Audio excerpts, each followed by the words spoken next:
Hello everyone, I am Pratiksha Yaswal, Assistant Professor, Department of Pharmaceutical Sciences, Rama University, Kanpur. Today I am going to discuss about a very interesting topic of pharmaceutics. That is pharmaceutical aerosols. So if we take the example of aerosols, so you can just make the image of an spray in your mind for the more clearance. So let's discuss what is the basic definition of pharmaceutical aerosols.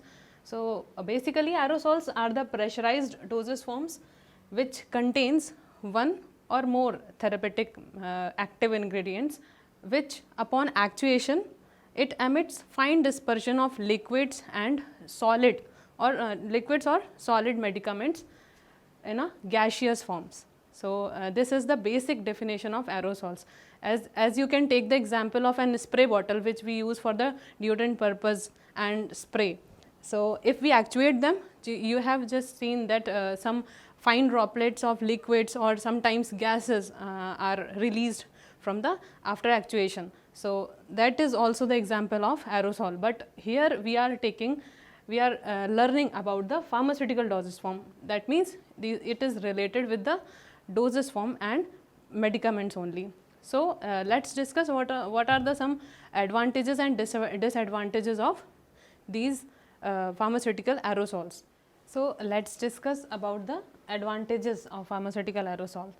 So the first one is easily withdrawn of drugs. That means if we can compare with the conventional dosage form also. So in conventional dosage form like tablets and capsule, we just have to take and swallow that material.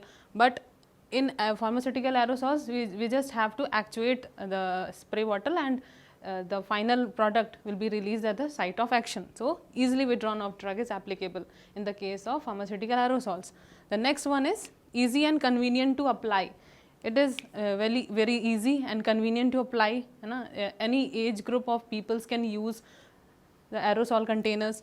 The next advantage is faster onset of action, because it applies directly on the site of action. So the reaction or action of that drug will be the faster. So that is also the advantages of pharmaceutical aerosols. Next one is no manual contact with the medicament. That means now we can also compare with the conventional dosage form. In tablet, we just have to take the tablet and just swallow directly to the from the mouth. But in aerosols, we just have to actuate. There is no type of direct contact with the medicaments. So that is also the main advantage of aerosol. The next one is avoid first pass metabolism. In conventional dosage form, whole the gastrointestinal tract have to pass by the tablet or capsule, whatever we are taking. But in aerosols, there is no first pass metabolism activity has been done. So this is also the advantage. Next is no chances of microbial contamination, because total aerosol container is totally packed. There is no chances of contamination of any type of dirt, pollution or any microbial contamination. Okay. The next advantage is release the contents in controlled and uniform manner, because the actuator is set in that direction, because so whatever the product concentrate is filled in the aerosol container, it gets released in the uniform and constant manner. And the next and last advantage is protect the photosensitive and oxygen sensitive drugs. We can, if there are some examples of photosensitive and oxygen sensitive drugs which are also used in the this pharmaceutical aerosols, we can incorporate into it, and we just have to use at the proper site of action. So in photosensitive and oxygen sensitive drugs, this pharmaceutical aerosol is also get used. So now let's discuss, there are some disadvantages also of pharmaceutical aerosols. What are that disadvantages? Let's discuss about them. So there are some disadvantages also of pharmaceutical aerosols. So let's discuss one by one. First is it is explosive in nature, because we apply so much pressure in the aerosol container, so it may be explosive in sometimes. That is the main disadvantage of aerosols. And the next one is disposal of empty container is difficult because the containers are made up of metals or glasses, so sometimes it may be difficult to dispose them. So the next disadvantage is allergic in some cases.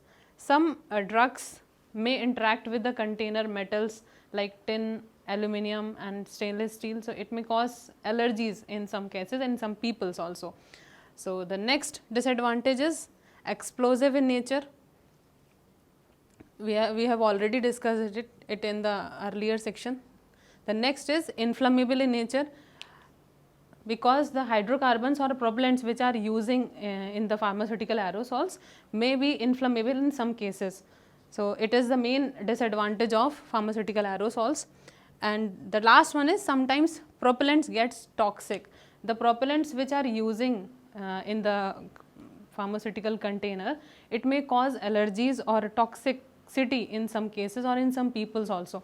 So in these cases they are causing some undesired effects, but basically the pharmaceutical aerosols are used in most of the cases. Like respiratory tract infections, we mostly use these type of container and dosage forms. So now we will discuss about the contents or components which are used in the pharmaceutical aerosols. So now discuss about the components of aerosol, which type of materials are used in the aerosol containers. The first one is propellants. Propellants is the basic component of pharmaceutical aerosols. We will discuss in detail in further in some time. The second main component is the container of the aerosols. Which type of metals are used, we will discuss in further. Next is valve and actuator. This is the third main component of the pharmaceutical aerosol. And the last one is product concentrate. These are the four basic components of pharmaceutical aerosols. First one is propellants, containers, valve and actuator, and the product concentrate. So firstly we will discuss about the propellants. So what are the propellants?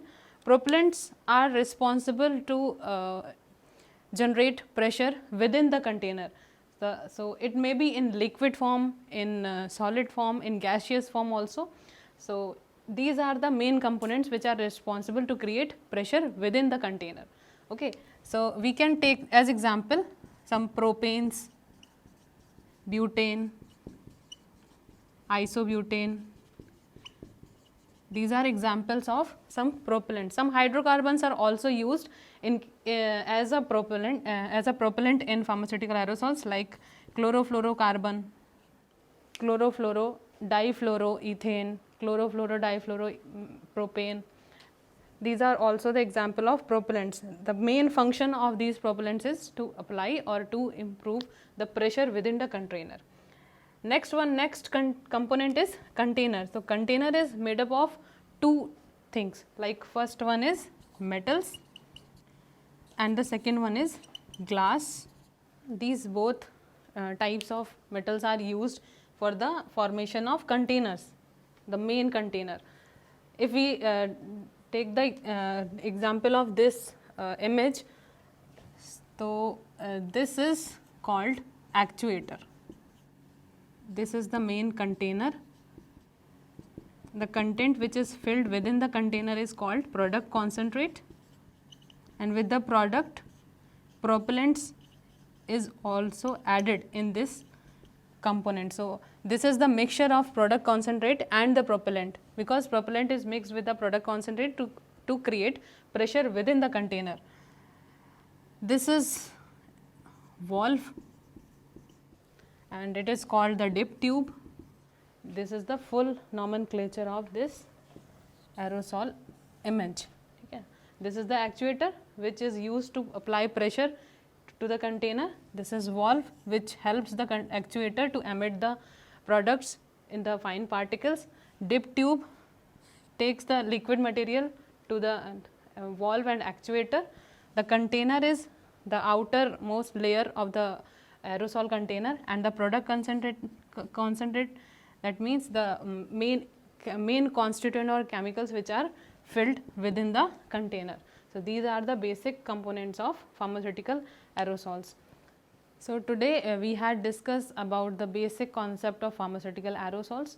What is the definition, what are the advantages and disadvantages, what are the components which are used for the pharmaceutical aerosols.